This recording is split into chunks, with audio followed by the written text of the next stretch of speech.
ಎಲ್ಲರಿಗೂ ನಮಸ್ಕಾರ ಸ್ನೇಹಿತರೆ. ಗಂಟು ಬೇರು ನೋಡಿದ ತಕ್ಷಣ ನಿಮಗೆಲ್ಲ ಅರಿವಾಗೋದು ನೆಮಿಟೋಡ್ಸ್ ಅಂತ. ನೆಮಿಟೋಡ್ಸ್ ಇವು ಈ ಥರ ಇರುತ್ತೆ. ಈ ನೆಮಿಟೋಡ್ಸ್ ಪ್ರಾಬ್ಲಮಿಂದ ಏನಾಗುತ್ತೆ ಅಂದರೆ ಈ ಬೇರು ಈ ಥರ ಗಂಟು ಕಟ್ಟುತ್ತೆ. ಮತ್ತು ನೋಡಿ ನೆಮಿಟೋಡ್ಸ್ ಫುಲ್ಲು ಜಿಮ್ ಮಾಡಿದಾಗ ಈ ಥರ ಕಾಣಿಸುತ್ತೆ. ಮತ್ತು ಇವಾಗಿನ ಟೆಂಪ್ರೇಚರ್ ಸ್ವಲ್ಪ ಜಾಸ್ತಿ ಇದೆ. ಈ ಟೆಂಪ್ರೇಚರಲ್ಲಿ ಕೆಲವೊಂದು ಗಿಡಗಳು ಚೆನ್ನಾಗಿ ಅಂಟ್ಕೊಂಡ ಮೇಲೆ ಸಾಯ್ತಾ ಇದೆ. ಇದಕ್ಕೆ ಕಾರಣ ಏನು ಅಂತ ನೋಡಿದಾಗ ನನಗೆ ಈ ಥರ ನೆಮಿಟೋಡ್ಸು ಈ ಬುಡದಲ್ಲಿರೋದು ಕಾಣಿಸ್ತು. ಬರೀ ಕಣ್ಣಿಗೆ ಇದು ನೆಮಿಟೋಡ್ಸ್ ಕಾಣಿಸಲ್ಲ, ಕ್ಲೀನಾಗಿ ಸ್ವಲ್ಪ ಬೇರಿನ ಮೇಲಿರುವಂತಹ ಸ್ಕಿನ್ ಎಲ್ಲ ಸ್ವಲ್ಪ ತಿಂದಿದೆ. ಮತ್ತು ಬರೀ ಕಣ್ಣಿಗೆ ಈ ನೆಮಿಟೋಡ್ಸ್ ಅನ್ನೋದು ಕಾಣಿಸಲ್ಲ ಸ್ನೇಹಿತರೆ. ಫುಲ್ ಝೂಮ್ ಮಾಡಿದಾಗ ಮತ್ತು ಈ ಬುದ್ಧ ಕನ್ನಡದಲ್ಲಿ ನೋಡಿದಾಗ ಈ ನೆಮಿಟೋಡ್ಸ್ ಅನ್ನೋದು ಕಾಣಿಸುತ್ತೆ.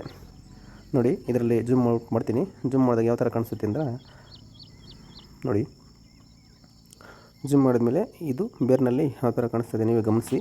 ತಲೆಯೆಲ್ಲ ಅಲ್ಲಾಡ್ತಾ ಇದೆ ನೋಡಿ, ಎಷ್ಟು ಆವರಿಸ್ಕೊಂಡಿದೆ ಅಂದರೆ ನೋಡಿ. ಇಷ್ಟು ಇದ್ದಾಗ ಈ ಥರ ಇನ್ಸೆಕ್ಟಿಸು ಎಲ್ಲಿ ಗಿಡ ಬದುಕೋದು ಎಲ್ಲ ಅವೇ ತಿಂದಾಕ್ತವೆ.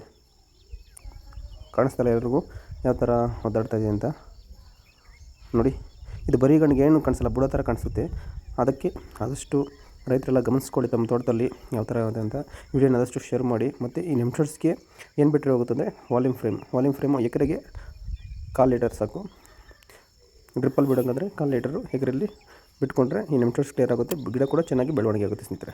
ಗಿಡ ಹೀರ್ಕೊಳ್ಳೋ ಪೋಷಕಾಂಶ ಎಲ್ಲ ಈ ನೆಮಿಟೋಡ್ಸ್ ತಿಂದಾಗುತ್ತೆ. ಅದಕ್ಕೆ ಗಿಡ ಡೆವಲಪ್ಮೆಂಟ್ ಆಗಲ್ಲ ಸ್ನೇಹಿತರೆ. ಇದು ನಿವಾರಣೆ ಮಾಡಬೇಕು ಅಂದರೆ ಬಾಯರ್ ಕಂಪ್ನಿಯವ್ರದ್ದು ವಾಲ್ಯೂಮ್ ಫ್ರೇಮ್